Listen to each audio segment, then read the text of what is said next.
UFC 294, Jake Paul versus Nate Diaz, Tyson Fury versus Francis Ngannou. These three events were full of controversies and full of shock. So here's what I think of these events coming up. Alright, so we're gonna start with the first event, which was Jake Paul against Nate Diaz. Doing his pro debut in boxing against Jake Paul was something that I was really looking forward to. Jake Paul, who is a YouTuber turned boxer, is doing pretty good, and Tyron Woodley versus Jake Paul was a very big controversy. A lot of people said that Tyron Woodley got paid to get knocked out, which no combat sport athlete would ever do. So Jake Paul showed that he's a good boxer when he fought against Anderson Silva, and after that when he fought Nate Diaz, especially when I think in the third or the fourth round when he knocked down Nate Diaz, and that is why Jake Paul got the unanimous decision over Nate Diaz as well. No surprises there. After that, we had UFC 294, one of the most stacked cards in Abu Dhabi. The night kicked off with some amazing prelim fights where Anshul Jubilee took on Mike Breeden. Anshul Jubilee was picking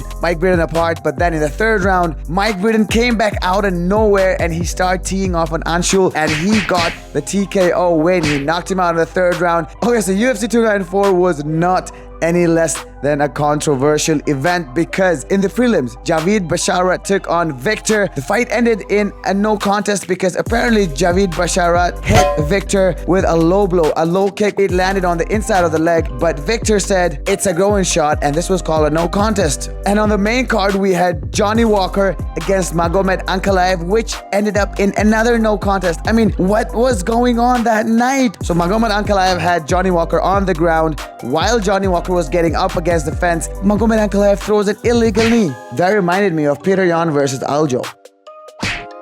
But that wasn't even the worst part, because when the doctor came in to check on Johnny Walker, he asked Johnny Walker, did he know where he was? And guess what Johnny Walker said? And his response was, I'm in the desert. I mean, technically, he wasn't wrong. Followed by that was the main event where Islam Makhachev sealed the deal, put a final nail in the coffin with his beef against Alexander the Great Volkanovski when he knocked him out with a head kick. Actually knocked him down with a head kick, followed up with a lot of punches, and the referee had to stop the fight. That was an absolute shocker, because I remember Demetrius Johnson, aka the Mighty Mouse, had predicted this. Blasting the leg too, and then go up to the head, just blasting it.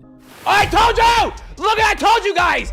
As if that event was not full of controversies and some amazing action, we had Francis Ngannou versus Tyson Fury for the baddest and the daddest man on the planet. The fight took a turn when Francis Ngannou countered with a left hook and Tyson Fury went down. And that's when Francis Ngannou started dancing on top of Tyson Fury and said, "You're a bad professor, motherfucker." But after the shocker, we witnessed the first controversy of this fight, which was Tyson Fury landing an elbow on Francis Ngannou's face that Francis Ngannou probably eats for breakfast. Nobody cared about it. So much so that the ref did not even deduct a point for Tyson Fury. And that, my friends, led to the decision where everyone was saying that had Tyson Fury gotten a deduction in that point, Francis Ngannou would have won that fight. But regardless of all these controversies, combat sport won this past month because these three events were one of the most watched events in the world. And with all that being said, Kratos out.